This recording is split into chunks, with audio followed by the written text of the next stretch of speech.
యేసుక్రీస్తు నామములో బెతస్తా విడుదల పరిచర్య తరపున మీకు ప్రేమపూర్వకమైన వందనాలు. ఈ దిన వాక్య దానము, దేవుడు లోకమును ఎంతో ప్రేమించిన యోహాను సువార్త 3వ అధ్యాయం 16వ వచనం. బైబిల్ అంతటికీ ప్రాణం అనదగిన వచనం ఇది. తమ పాపాల్లో దారి తప్పిపోయి నశించిపోతూ ఉన్న మనుషుల పట్ల దేవునికి జాలి, కనికరం ఉన్నాయి. మనుషులు మంచివారని, తమ ప్రేమకు యోగ్యులని కాదు, ఆయన వారిని ప్రేమిస్తుంది.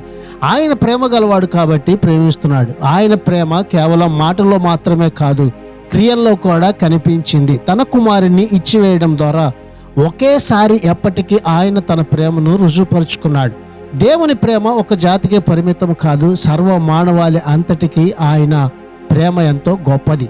ఈ దిన వాక్యాన్ని బట్టి ఆయన నిన్ను కూడా ప్రేమిస్తున్నాడు కనుక నీ కొరకు ఈ లోకానికి వచ్చిన దేవుని ప్రేమను గుర్తించి నీవు కూడా ఆయన ప్రేమలోనికి రా.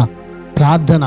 మమ్మల్ని మిక్కిలిగా ప్రేమించిన మా ప్రియ పరలోకపు తండ్రి యేసయ్య, మరొక నూతన దినాన్ని మాకు ఇచ్చినందుకు నీకు వందనాలు, స్తోత్రాలు చెల్లిస్తూ, నీవు మమ్మల్ని ప్రేమిస్తున్న ప్రేమను గుర్తిరిగి మేము నీ కొరకు జీవించే ధన్యతని మా అందరికీ దయచేయమని యేసు ప్రశస్త నామాన్ని బట్టి ప్రార్థించి అడిగి వేడుకుంటున్నాం తండ్రి. ఆమెన్.